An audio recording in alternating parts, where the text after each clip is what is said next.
गरीब की जादुई क्रिसमस ट्री।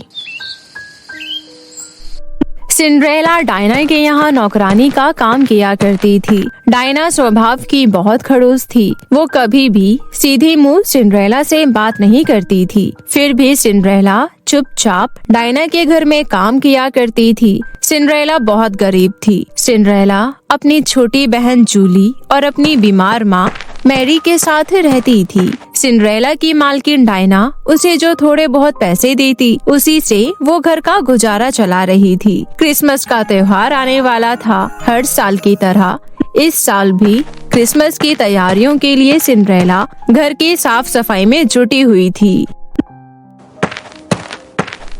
मैडम जी, अब मैं जाऊं? मैंने घर का सारा काम कर दिया है। हाँ ठीक है, लेकिन कल सुबह जल्दी आ जाना। मुझे स्टोर रूम की सफाई करवानी है। क्रिसमस आने वाला है, इसलिए आने में देर मत करना, समझी? घर में क्रिसमस की पार्टी भी है, इसलिए बहुत सारी तैयारियां भी करनी है। इसलिए कुछ दिन तक तुझे जल्दी आना होगा। जी मैडम, मैं आ जाऊंगी। अरे मुझे तो मेहमानों की लिस्ट भी बनानी है। मैंने डायरी और पेन कहाँ रख दिया? अरे तुम अभी तक यहीं खड़ी हो? जाओ और कल से जल्दी आ जाना। वो मैडम जी, मुझे थोड़े पैसे एडवांस चाहिए थे।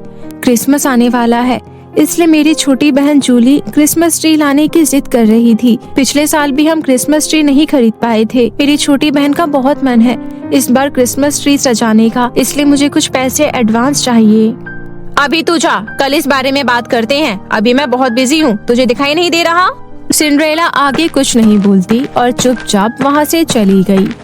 वहीं दूसरी ओर सिंड्रेला की छोटी बहन जूली को पता था कि उसकी बड़ी बहन काम पर से घर में किस समय लौटती है। वो अपनी बड़ी बहन का बड़ी बेसब्री से इंतजार कर रही थी। सिंड्रेला के घर पहुंचते ही जूली खुश होते हुए बोली, दीदी आप आ गई। पता है, मेरी फ्रेंड मोना बहुत बड़ा क्रिसमस ट्री लेकर आई है।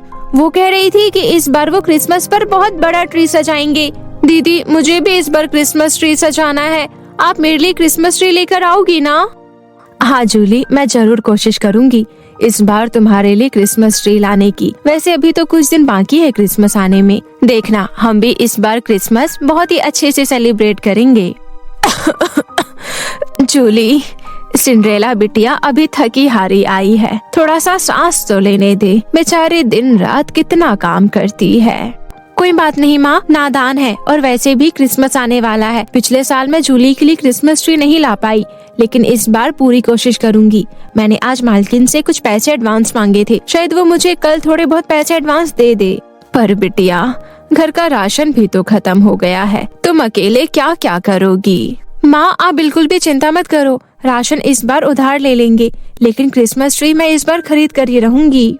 सिंड्रेला को पूरी उम्मीद थी कि उसकी मालकिन डायना उसे कुछ पैसे एडवांस दे देगी। इसलिए अगले कुछ दिनों तक सिंड्रेला डायना के घर देर तक एक्स्ट्रा काम करने लगी। साथ ही सिंड्रेला रोजाना ही डायना से एडवांस पैसों की बात करती, तो डायना कोई न कोई काम का बहाना बनाकर उसकी बात को टाल दिया करती। स्टोर रूम की सफाई के दौरान डायना को कई साल पुराना एक क्रिसमस ट्री मिला, जो उसके स्वर्गवासी सास ने उसे गिफ्ट किया था। उफ, कितना पुराना सामान रखा है यहाँ, कितनी धूल जमी है यहाँ। और इस क्रिसमस ट्री को देखो, कितना साल पुराना है ये। हाँ याद आया, ये ट्री तो मेरी मदर इन लॉ ने मुझे गिफ्ट किया था। कितना ओल्ड फैशन ट्री है ये। अब तो ऐसे ट्री चलते भी नहीं है मार्केट में। मैं ये ट्री घर पर बिल्कुल नहीं रखूंगी। मैंने तो बहुत बड़ा नया क्रिसमस ट्री ऑर्डर किया है, कब तक इस पुरानी चीज को संभाल कर रखूंगी। एक काम कर सिंड्रेला, इस ट्री को निकाल कर बाहर रख दे। कल कूड़ा उठाने वाला आएगा, वो फालतू कबाड़ सामान के साथ इसे भी ले जाएगा। याद आया, एक काम कर, तुझे भी तो क्रिसमस ट्री खरीदना था ना, तो ये वाला क्रिसमस ट्री अपने घर ले जा। वैसे भी अभी मैं तुझे एडवांस में पैसे नहीं दे सकती, पहले क्रिसमस के लिए काफी खर्चा हो गया है, इसलिए ये ट्री तू ही ले जा। जी मैडम। इस तरह डायना ने सिंड्रेला को एडवांस पैसे देने से मना कर दिया और बदले में स्टोर रूम में रखा कई साल पुराना क्रिसमस ट्री उसे ले जाने के लिए कह दिया। सिंड्रेला वो ट्री लेकर घर आ गई। क्रिसमस ट्री देखकर सिंड्रेला की माँ बोली, अरे सिंड्रेला बिटिया, तुम इतना बड़ा क्रिसमस ट्री कहाँ से लाई? माँ, ये मैडम जी ने दिया है, उनके स्टोर रूम में कई सालों से पड़ा हुआ था। उनकी सास ने उन्हें दिया था। स्टोर रूम की सफाई के दौरान ये मिला और उन्होंने मुझे घर ले जाने के लिए दे दिया। समझ गई बिटिया, उन्होंने तुझे एडवांस पैसे देने से मना कर दिया होगा और बदले में तुम्हें ये पुराना ट्री ले जाने को कह दिया। मैं सब जानती हूँ, इन अमीरों की बातें, इनके लिए गरीबों के त्योहार कोई मायने नहीं रखते। कोई बात नहीं माँ, क्रिसमस ट्री पुराना हो या नया, उसके लिए मन में भावनाएं तो वही रहती है ना। वैसे भी ये बड़े बुजुर्ग की निशानी है, उनका आशीर्वाद है इसमें। अच्छा माँ, ये सब बातें छोड़िए, मैं बाजार जाकर थोड़ा सामान ले आती हूँ और फिर इसे सजा दूंगी। जूली के आने से पहले वो सरप्राइज हो जाएगी। सिंड्रेला जल्दी से बाजार से कुछ सजावट का सामान ले आई और फिर क्रिसमस ट्री को धोकर साफ करके उसके ऊपर रिबन और थोड़ी बहुत घंटियां और बाकी के सजावट का सामान लगा देती है। क्रिसमस ट्री सचमुच में बहुत सुंदर लग रहा था। इतने में जूली भी, जो कि अपनी सहेलियों के साथ खेलने बगीचे में गई हुई थी, वो भी लौट आई और इतना सुंदर क्रिसमस ट्री देखकर हैरान होते हुए बोली, दीदी वाओ, कितना सुंदर क्रिसमस ट्री है ये तो बहुत प्यारा लग रहा है, पर अगर इसमें लाइट्स होती तो और चमकता। जूली ने जैसे ही ये शब्द बोले तभी अचानक क्रिसमस ट्री के चारों ओर लाइट चलने लगी। ये देख तीनों माँ बेटी हैरान रह गए। दीदी ये तो मैजिक है, मेरे बोलते ही क्रिसमस ट्री पर लाइट्स अपने आप चलने लगी। लगता है क्रिसमस ट्री जादुई है। सिंड्रेला बिटिया, ये सब क्या है? मेरे तो कुछ समझ नहीं आ रहा, ये ट्री जादुई कैसे हो सकती है? मुझे तो विश्वास ही नहीं। हाँ माँ, विश्वास तो मुझे भी नहीं हो रहा, इसलिए इस बात का पता लगाने के लिए मैं भी कुछ बोल कर देखती हूँ। क्रिसमस ट्री पर बहुत सारे चॉकलेट्स और टॉफी आ जाए। और देखते ही देखते क्रिसमस ट्री चॉकलेट और टॉफियों से भर गया। ये देख तीनों माँ बेटी चौंक गए। अरे सिंड्रेला बिटिया, ये तो सचमुच जादुई क्रिसमस ट्री है। हाँ माँ, ये ट्री तो सचमुच जादुई है, लगता है गॉड ने हमें ये गिफ्ट किया है। दीदी मेरा केक खाने का मन कर रहा है, मुझे केक खाना है। जूली ने जैसे ही केक का नाम लिया, क्रिसमस ट्री से अलग अलग तरह के केक आ गए। इससे पहले कि वो तीनों कुछ बोल पाते, तभी क्रिसमस ट्री में से आवाज आई, मैं एक जादुई क्रिसमस ट्री हूँ, तुम मुझसे कुछ भी मांग सकती हो। सिंड्रेला, तुमने मुझे इतना सुंदर बना दिया, मैं तो स्टोर रूम में कब से पड़ा हुआ था, मेरी देखरेख करने वाला कोई भी नहीं था। तुमने मुझे इतना सुंदर सजा दिया, देखो मैं कितना अच्छा लग रहा हूँ। अब तुम क्रिसमस को एंजॉय करो, अपना क्रिसमस का त्योहार मनाओ। आपका बहुत बहुत धन्यवाद क्रिसमस ट्री, आपने हमारी क्रिसमस को कितना अच्छा बना दिया। शुक्रिया क्रिसमस ट्री। सिंड्रेला, अब तुम्हें गरीबी में नहीं रहना पड़ेगा, मैं तुम्हें लाइफ को अच्छे से जीने के लिए सब कुछ दूंगा। ये देखो मैं क्या करता हूँ। क्रिसमस ट्री के जादू से सिंड्रेला का टूटा फूटा घर बहुत सुंदर और शानदार घर में बदल गया। साथ ही घर में ऐशो आराम की सारी चीज भी आ गई। क्रिसमस के डेकोरेशन से पूरा घर जगमगा रहा था। इतना ही नहीं, जादुई क्रिसमस ट्री भी डांस कर रहा था। क्रिसमस के दिन सिंड्रेला ने अपनी माँ और छोटी बहन जूली के साथ बहुत अच्छे से क्रिसमस को सेलिब्रेट किया।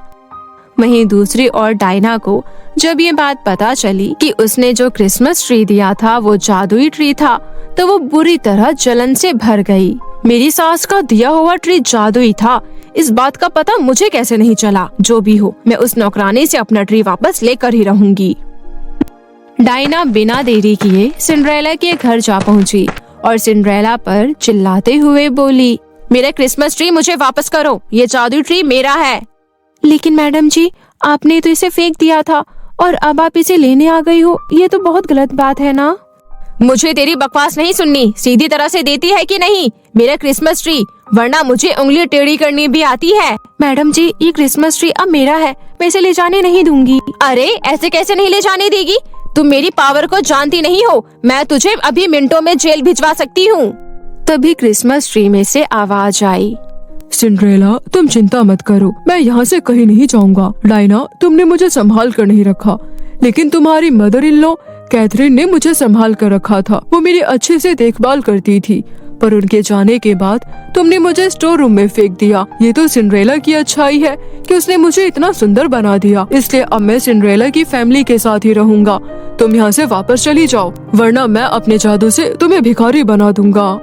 क्रिसमस ट्री की बात सुन डायना घबरा गई और चुपचाप वो वापस अपने घर लौट गई। वहीं जादुई क्रिसमस ट्री के आने से सिंड्रेला की सारी परेशानियां दूर हो गई और उसकी लाइफ हैप्पी लाइफ बन गई।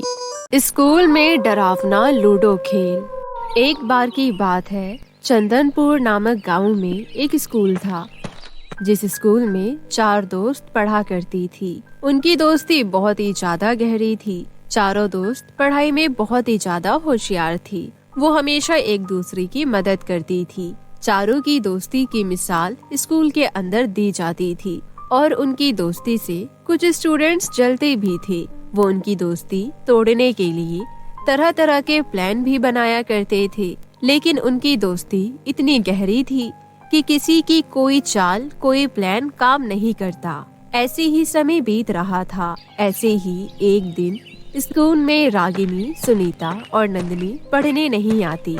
सिर्फ राधा ही आती है। राधा को अकेला देखकर अर्चना उसके पास जाती है। ओ, तो आज राधा अकेली बैठी पढ़ाई कर रही है। तुम्हारे तीनों दोस्त नहीं आई? रागिनी की तबीयत ठीक नहीं। सुनीता और नंदिनी दोनों बहनें शादी में गई है। राधा, कभी कभी मुझे तुम्हारे ऊपर बहुत तरस आता है। सच में तुम बहुत ज्यादा नादान हो, भोली हो, क्योंकि तुम्हें अपने दोस्तों की चालाकियां नजर ही नहीं आती। राधा, तुम्हें ऐसा लगता है ना कि तुम्हारी तीनों दोस्त तुमसे बहुत प्यार करती हैं, लेकिन ऐसा नहीं है, क्योंकि तुम गरीब हो ना, और गरीबों से कोई दोस्ती नहीं रखता। ऐसा कुछ भी नहीं है। हम चारों दोस्त हैं और दोस्ती में अमीरी गरीबी नहीं देखी जाती। मुझे तुमसे झूठ बोलकर क्या मिलने वाला है? मैं झूठ नहीं बोल रही। 2 दिन पहले रागिनी एक रिंग लेकर आई थी, डायमंड की। मैंने तीनों को आपस में बातें करते हुए सुना। उन्होंने कहा कि उनके ग्रुप में जो गरीब दोस्त है, उसे इस रिंग के बारे में पता नहीं चलना चाहिए, वरना वो नजर लगा देगी, क्योंकि उसने तो ऐसी रिंग देखी ही नहीं होगी। अगर तुम्हें यकीन नहीं आ रहा तो खुद आजमा कर देख लेना। राधा को 2 दिन पहले वाली बात याद आती है। उसने तीनों को आपस में बातें करते हुए देखा था और वो उससे कुछ छुपा रही थी। क्या छुपा रही थी उसे ये नहीं पता था। उसने तीनों से पूछने की भी कोशिश की थी, लेकिन तीनों ने राधा को कुछ भी नहीं बताया था। अर्चना की ये बातें सुनकर उसके मन में शक का बीज उग जाता है। अगले दिन तीनों दोस्त स्कूल में आती है। सुनीता, रागिनी और नंदिनी दोबारा से वो रिंग निकालती है और राधा के आने से पहले पहले छुपा देती है। राधा उनसे कहती है, तुम तीनों मुझसे क्या छुपा रही हो? मुझे क्या नहीं दिखा रही? ओह अच्छा, समझी। मैं गरीब हूँ ना, इसलिए तुम तीनों मुझसे बातें भी छुपा रही हो, चीज भी छुपा रही हो। मुझे ना कुछ बताना चाहती हो और ना ही दिखाना चाहती हो, क्योंकि मैं गरीब हूँ ना। राधा, तुझे क्या हो गया है? मैं तुझे सुबह से देख रही हूँ, मुंह फुलाकर घूम रही है। अगर तुझसे कोई सवाल पूछ रही हूँ तो उसका सीधा जवाब भी नहीं दे रही, और अब यहाँ आकर उल्टी सीधी बातें करने लगी। हमारी दोस्ती में मेरी गरीबी कब से आने लगी? हाँ, मैं ही गलत हूँ। तुम तीनों तो बिल्कुल सही हो। मुझसे बातें भी छिपाती हो, मुझसे चीजें भी छुपाती हो। तुम सही कह रही हो और मैं गलत। मुझे तुमसे इस तरह से बातें भी नहीं करनी चाहिए। मुझे लगता है कि अब हमारी दोस्ती आगे नहीं चल सकती। जब दोस्ती में बातें और चीजें छुपने लगे तो वो दोस्ती नहीं रहती। मुझे तुमसे दोस्ती नहीं रखनी। राधा ऐसा कहकर गुस्से में वहाँ से चली जाती है। दूर खड़ी अर्चना ये सब देख रही थी और वो बहुत ही ज्यादा खुश हो रही थी। वो जैसा चाहती थी वैसा हो रहा था। सुनीता, रागिनी और नंदिनी को समझ में ही नहीं आ रहा था राधा ऐसी बातें क्यों कर रही है, और वो अपने दोस्तों से दूर दूसरे ग्रुप में जाकर बैठ जाती है। 4 दिन ऐसे ही चलता रहा और 5वें दिन राधा का जन्मदिन था। तीनों दोस्त अपने दोस्त को सरप्राइज देना चाहती थी और वो एक केक लेकर आती है। Happy birthday to you, happy birthday to you, happy birthday my dear Radha, happy birthday to you. तुम तीनों मेरे लिए केक क्यों लेकर आई हो? मुझे अपने जन्मदिन का केक नहीं काटना। मेरी कोई दोस्त नहीं है। मेरा इस दुनिया में कोई नहीं है। मैं अकेली हूँ, मैं अकेली रह सकती हूँ। मुझे तुम्हारी दोस्ती की कोई जरूरत नहीं। चली जाओ यहाँ से। मुझे केक वेक नहीं काटना। राधा यार, तुझे क्या हो गया है? हमने तुझसे कुछ भी नहीं छुपाया, बस हम तुझे सरप्राइज देना चाहते थे, इसलिए हम आपस में सरप्राइज प्लान कर रहे थे। ये देख, हम तीनों ने अपनी पॉकेट मनी जोड़ जोड़ कर तेरे लिए गिफ्ट खरीदा, डायमंड की रिंग। तुझे मॉल में रिंग पसंद आ रही थी ना, तभी हम तीनों ने सोच लिया था कि हम तुझे तेरे जन्मदिन पर डायमंड की रिंग देंगे। बस उसी की तैयारी कर रहे थे। उसके अलावा हमने तुझसे कभी कुछ नहीं छुपाया। अपने दोस्तों की ये बातें सुनकर राधा की आंखों में आंसू आ जाते हैं। उसने अपने दोस्तों को गलत समझा। दूसरों की बातों में आकर और वो अपने तीनों दोस्तों से माफी मांगती है और उनके गले लग जाती है। अर्चना ये देखकर और भी ज्यादा जल भुनकर राख हो जाती है, क्योंकि उनकी दोस्ती दोबारा से हो जाती है। अर्चना गुस्से में स्कूल के पीछे वाले ग्राउंड में जाकर बैठ जाती है। उसे बहुत ही ज्यादा गुस्सा आ रहा था। मैंने चारों की दोस्ती तोड़ने के लिए क्या कुछ नहीं किया। 4 साल से कोशिश कर रही हूँ, लेकिन इनकी दोस्ती तोड़ ही नहीं पा रही। इस बार तो बिल्कुल पक्का प्लान बना लिया था, लेकिन वो भी फेल हो गया। चारों की दोस्ती टूटने का नाम ही नहीं ले रही। जब तक चारों एक साथ है, तब तक चारों को इस स्कूल में से कोई नहीं निकाल सकता।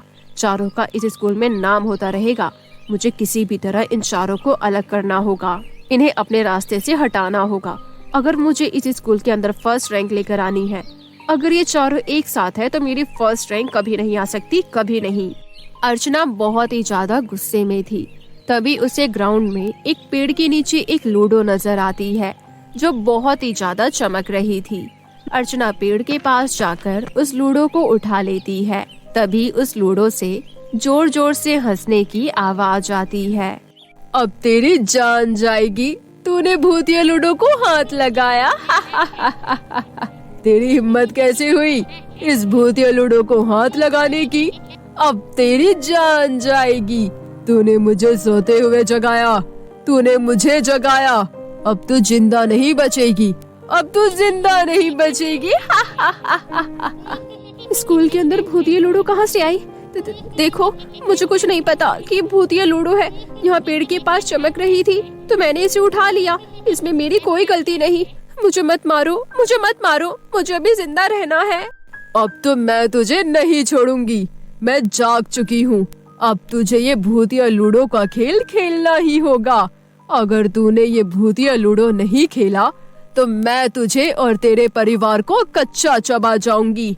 तुझे अपने साथ अपने दोस्तों को भी ये लूडो खिलाना होगा, और जो इस लूडो में हार जाएगा वो मेरा शिकार हो जाएगा, और जो जीत जाएगा वो बच जाएगा। अगर मैं लूडो में जीत गई तो तुम मुझे कुछ नहीं कहोगी, मुझे छोड़ दोगी? बिल्कुल, अगर तू लूडो में जीत गई तो मैं तुझे छोड़ दूंगी, तुझे नहीं खाऊंगी। लेकिन जो लूडो में हारेगा उसे अपना शिकार बना लूंगी। लेकिन ये लूडो का खेल इस स्कूल में खेला जाएगा रात को 12 बजे, और जो हारेगा वो मेरा शिकार बनेगा। अर्चना बहुत ही ज्यादा घबरा जाती है, लेकिन वो कहीं ना कहीं खुश भी होती है, क्योंकि वो लूडो में माहिर थी, कभी नहीं हारती थी। इसलिए वो स्कूल में भूतिया लूडो खेलने के लिए तैयार हो जाती है। वो अपने दोस्तों के पास जाती है कि वो उसके साथ भूतिया लूडो खेले, लेकिन कोई भी तैयार नहीं होता। तभी वो चारों दोस्तों के पास जाती है। राधा, आज तो तुम्हारा जन्मदिन है, क्यों ना एक गेम हो जाए, हम स्कूल के अंदर लूडो खेलेंगे। अर्चना, हमें तुम्हारे साथ कोई गेम नहीं खेलना, जाओ यहाँ से। और लूडो तो बिल्कुल भी नहीं, तुम बहुत बुरी हो, हम चारों को अलग करना चाहती हो, हमेशा हमारे बीच में फूट डालती हो। अर्चना, हमें तुमसे कोई बात नहीं करनी, जाओ यहाँ से। कोई बात नहीं राधा, कोई बात नहीं, हम इसके साथ लूडो खेल लेते हैं, लेकिन हमारी एक शर्त है। अगर तू लूडो में हार गई तो तुझे पूरी क्लास को चीज वाला पिज्जा खिलाना होगा, और अगर हम हार गई तो हम खिलाएंगे। शर्त मंजूर है। ये कोई मामूली लूडो नहीं है, ये भूतिया लूडो है, और इसके अंदर हारने वाले को पिज्जा खिलाना नहीं, बल्कि हारने वाला चुड़ैल का शिकार होगा। तुम्हें नहीं पता? और मैं तो इस गेम में माहिर हूँ। माहिर? मुझे आज तक किसी ने नहीं हराया, इसलिए मैं तो उस चुड़ैल का शिकार नहीं बनूंगी। ठीक है, मुझे ये शर्त मंजूर है, लेकिन मेरी भी एक शर्त है। हमें लूडो रात को स्कूल के अंदर 12 बजे खेलेंगे। क्यों? रात के 12 बजे क्यों खेलेंगे? तुझे नहीं पता, रात को स्कूल के अंदर कोई नहीं होता, यहाँ शांति होती है, यहाँ पर भूत प्रेत आत्माएं होती हैं। हमें उन्हें यहाँ पर डिस्टर्ब नहीं करना चाहिए। पागल है क्या? हम फ्री पीरियड में लूडो खेल लेंगे। अरे नंदिनी, तू तो बहुत ही ज्यादा डरपोक है। मैंने रात के 12 बजे का नाम क्या लिया, तेरी तो अभी से हवा टाइट हो गई। लगता है भूतों से डरती है तू तो बहुत ही ज्यादा डरपोक निकली। तुझे पता है, मैं तो रात को हॉरर मूवी, हॉरर स्टोरी अकेले देख लेती हूँ, मुझे तो डर नहीं लगता। लेकिन तुम चारों दोस्तों की कमजोरी पता चल गई। तुम रात के अंधेरे से डरती हो, भूतों से डरती हो। डरपोक डरपोक डरपोक। हम डरपोक नहीं है और न ही भूतों से डरते हैं। हमें तेरी शर्त मंजूर है, हम स्कूल के अंदर रात के 12 बजे लूडो खेलने के लिए तैयार हैं। राधा, तू क्या कह रही है? मेरी मम्मी बता रही थी सुनसान जगह पर भूत प्रेत होते हैं, और हमारा स्कूल तो वैसे भी कब्रिस्तान के पास है। रात के 12 बजे स्कूल के अंदर अकेले आना ठीक नहीं लग रहा। मुझे तो बहुत डर लग रहा है। राधा देख, अर्चना तो पागल है, तो इसके साथ पागल क्यों हो रही है? हम रात को 12 बजे यहाँ आकर स्कूल के अंदर लूडो नहीं खेलेंगे।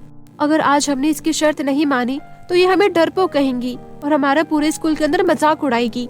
तू चाहती है कि अर्चना अपने दोस्तों के साथ हमारा मजाक उड़ाए? नंदिनी और रागिनी को डर लग रहा था, लेकिन राधा और सुनीता अपने दोस्तों को मना लेती है। अर्चना मन ही मन बहुत ही ज्यादा खुश हो रही थी। रात हो जाती है। अर्चना और चारों दोस्त 12 बजने से पहले पहले स्कूल के अंदर आ जाते हैं। नंदिनी और रागिनी को बहुत ही ज्यादा डर लग रहा था। कुछ समय बाद वो एक क्लास के अंदर चले जाते हैं। अर्चना लूडो और गोटियां सजा देती है और उसके बाद कहती है, चलो लूडो खेलना शुरू करते हैं। नंदिनी, तुम अभी मत खेलो, पहले हम चारों खेल लेते हैं। जो हार जाएगा उसके बाद तुम हमारे साथ खेलना, ठीक है? अर्चना, सुनीता, राधा और रागिनी चारों लूडो खेलने लगती है। कुछ देर तक ऐसे ही गेम चलता रहा। अर्चना हारने जा रही थी और यह देखकर वो बहुत ही ज्यादा घबरा जाती है। अर्चना, तुम हारने जा रही हो। तुम्हारा पासा तो 6 लेकर ही नहीं आ रहा और नहीं अभी तक तुम्हारा तोड़ हुआ है। तुम हार जाओगी और उसके बाद तुम्हें क्लास के सभी बच्चों को पिज्जा खिलाना होगा। ये क्या हो रहा है? अगर मैं हार गई तो इस भूतिया लूडो की शिकार बन जाऊंगी और वो चुड़ैल मुझे खा जाएगी। नहीं नहीं, मैं हार नहीं सकती। पूरी क्लास को तो पिज्जा मैं खिला सकती थी, लेकिन हारने के बाद पिज्जा नहीं, चुड़ैल का शिकार होना है। मुझे जीतना ही होगा। देख राधा, मेरे 6 आ गए हैं। 1 2 3 4 5 6। ये लो, तुम्हारी गोटी कट गई। मुझे तोड़ हो गया। अर्चना, ये चीटिंग है। मेरी गोटी 6 पर नहीं 5 पर रखी हुई थी। तुमने जानबूझकर इसे आगे बढ़ाई। अर्चना, ये चीटिंग है। तुम चीटिंग करके नहीं जीत सकती। ये चीटिंग है, चीटिंग। वहाँ पर लड़ाई होनी शुरू हो जाती है। अर्चना पूरा खेल बिगाड़ देती है और जैसे ही वो खेल बिगाड़ देती है वैसे ही वो चुड़ैल लूडो से बाहर निकल कर आ जाती है और वो अर्चना का गला पकड़ लेती है। चुड़ैल को लूडो से बाहर निकलता हुआ देखकर चारों दोस्त बहुत ही ज्यादा डर जाती है और वो थर थर कांपने लगती है। तभी वो चुड़ैल अर्चना से कहती है, मैंने तुझे भूतिया लूडो के रूल्स पहले ही बता दिए थे, तूने उन रूल्स को तोड़ा। मैंने कहा था कि खेल बीच में खराब नहीं होना चाहिए और तूने खेल बीच में ही खराब कर दिया। इसकी सजा तो तुझे मिलकर रहेगी। तूने भूतिया लूडो की चुड़ैल को बाहर निकाला है। अब कोई नहीं बचेगा। इस स्कूल के अंदर अब आतंक मचेगा। खून की होली खेली जाएगी। कोई नहीं बचेगा। राधा, मैंने पहले ही मना किया था कि रात को 12 बजे स्कूल के अंदर अकेले नहीं जाते। तुमने मेरी एक बात नहीं सुनी और देखो, हम चुड़ैल के जंगल में फंस गए। अब हम यहाँ से बाहर कैसे निकलेंगे? ये तो हमें कच्चा चबा जाएगी। तुम्हें पता था कि लूडो भूतिया लूडो है, फिर भी तुम रात को 12 बजे हमें यहाँ पर लेकर आई। तुम्हारी वजह से हम चारों की जान चली जाएगी। तुमने हमें पहले क्यों नहीं बताया कि लूडो भूतिया लूडो है? मुझे माफ कर दो, मुझसे बहुत बड़ी गलती हो गई। मुझे लगा कि मैं तो लूडो में माहिर हूँ, मुझे तो कोई हरा ही नहीं सकता, इसलिए मैं ये भूतिया लूडो खेलने के लिए तैयार हो गई और मैं तुम चारों को अपने रास्ते से भी हटाना चाहती थी। सोचा था कि तुम लूडो में हार जाओगी तो भूतिया लूडो की शिकार हो जाओगी और मेरा रास्ता साफ हो जाएगा। अब तुम में से कोई भी जिंदा वापस नहीं जाएगा। सबके सब मारे जाओगे और उसके बाद ये भूतिया लूडो दोबारा से खेली जाएगी और जो भी भूतिया लूडो को खेलेगा वो मेरा शिकार हो जाएगा। चुड़ैल अर्चना का गला छोड़ने के लिए तैयार ही नहीं थी। उसे सांस नहीं आ रहा था, उसका दम घुट रहा था। चारों दोस्तों से ये देखा नहीं जा रहा था और वो चुड़ैल से अर्चना को बचाने के लिए सामने आ जाती है और वो तुरंत उसकी लूडो उठाती है और उसके टुकड़े टुकड़े कर देती है और जैसे ही लूडो के टुकड़े टुकड़े होते हैं वैसे ही वो चुड़ैल जलकर राख हो जाती है। अर्चना और चारों दोस्त वहाँ से भागकर आ जाती हैं। अर्चना चारों से माफी मांगती है। तुम चारों की वजह से आज मैं जिंदा बची हूँ, मुझे माफ कर दो। तुम चारों कितनी अच्छी हो।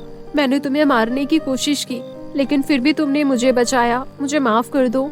आज के बाद मैं कभी किसी के साथ गलत नहीं करूँगी क्योंकि मुझे समझ में आ गया है बुराई का परिणाम बुरा ही होता है। अगर तुम दूसरों की राह में कांटे बोओगी तो वो तुम्हें ही चुभेंगे, ना कि दूसरों को। मुझे माफ कर दो। चारों दोस्त अर्चना को माफ कर देती हैं और वो अर्चना से कहती हैं कि भूतिया लूडो की बात किसी को नहीं पता चलनी चाहिए। रात गई बात गई।